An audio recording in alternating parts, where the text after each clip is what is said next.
Oh my goodness. Here we are. It happened. The Clippers blew a 3-1 lead. Credit for the Nuggets first, okay? Jokic, definitely a top, 7 guy, something, I don't know. You know what I mean. Jamal Murray, proven that he's worth the max contract, as my voice cracks a little bit there. That might happen a couple times in this one. So credit to the Nuggets, and listen, the Lakers-Nuggets series will be very interesting. I got to get my prediction for that going at some point. But my goodness, the Los Angeles Clippers, who have traded how many draft picks to put this team together? 7, 8 picks, whatever the hell it was. Gone in round 2. A 3-1 lead. A double-digit lead in like all of the games that they lost, or 3 of them at least. I mean, in terms of the actual basketball take, look, it's stagnant offense, lack of team chemistry, this sense of a defeatist mentality the moment that something doesn't go their way or whatever it is. You could argue too many jump shots. I don't know. They're gone, okay? And, I mean, now that it's happened, I kind of don't know how to react, to be honest. I mean, look, I'm going to be honest. Like, I tried to be as objective as I could with this Clippers team. Like, I picked them to win the series. I thought they would win this game. I thought the only team that could beat them was the Lakers, or before the Bucks proved to not be that good, the Bucks, right?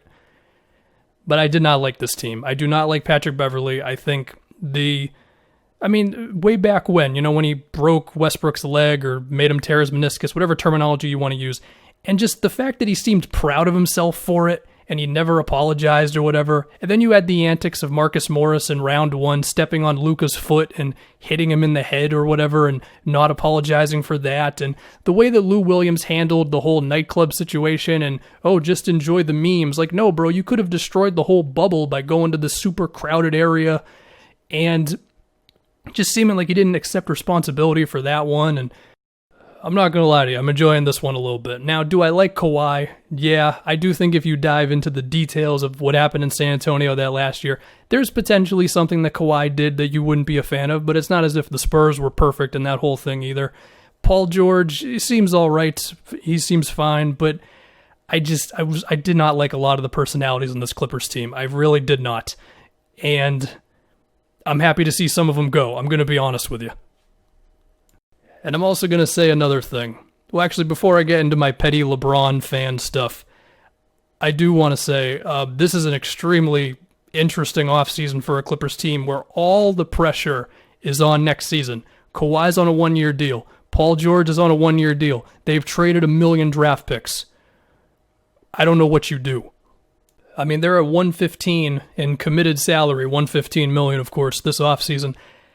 That's over the salary cap. It doesn't give you a lot of money to do stuff.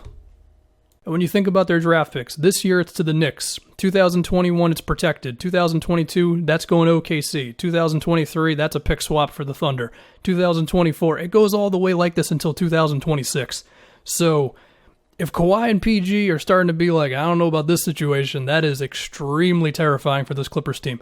The other thing I want to talk about is, and we saw it sometimes here when I would read some Bleacher Report articles, and I really have nothing against Bleacher Report. I'm sure everybody there, they work very hard, and hell, they've given me some free content, so I have nothing negative to say about them.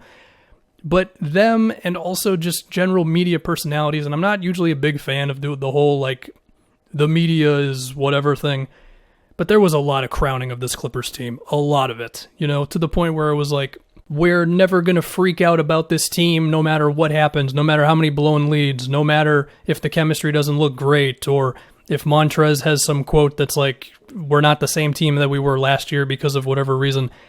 And it was just like, dude, we scrutinize every team and every player all the time, probably too hard, to be honest. And I'm sure I'm guilty of this as well.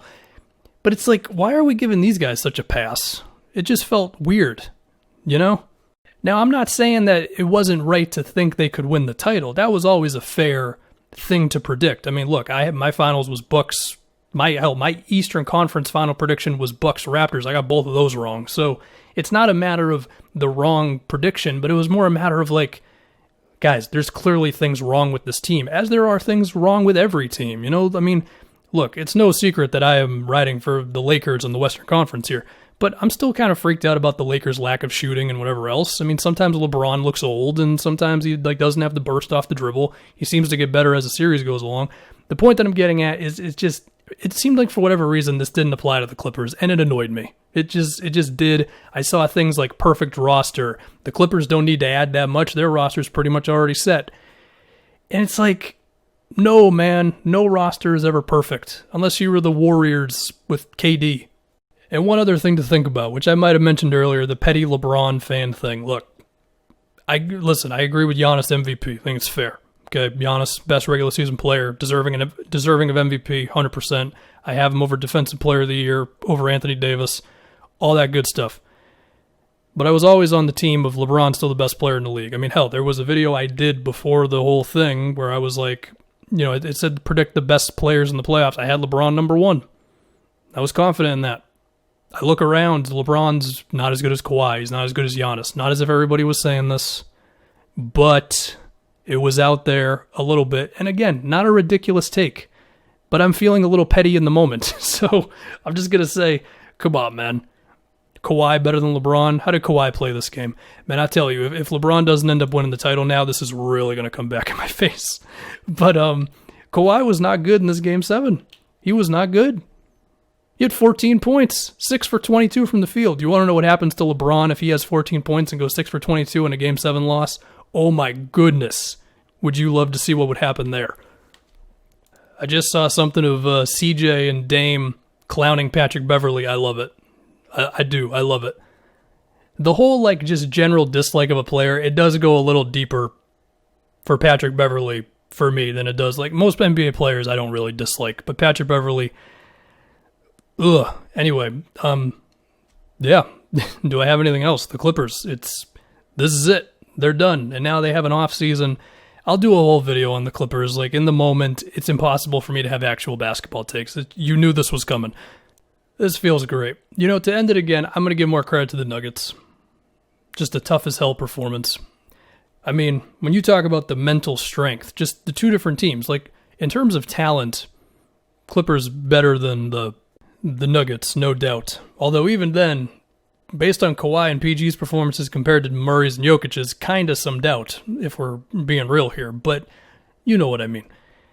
But the mental toughness on one team compared to the other. I mean, the second the Clippers, I said this another thing, when it's good, it's good. But the second the Nuggets started to come back and they started to figure out what the Clippers were doing with X's and O's, and they were trapping Murray to leave Jokic open on some short rolls in this game, the Nuggets start going, wait a minute, we can beat these guys.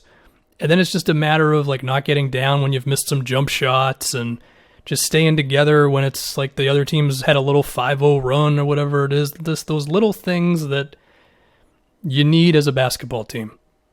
And it's been proven. Clippers didn't have it. The Nuggets did have it.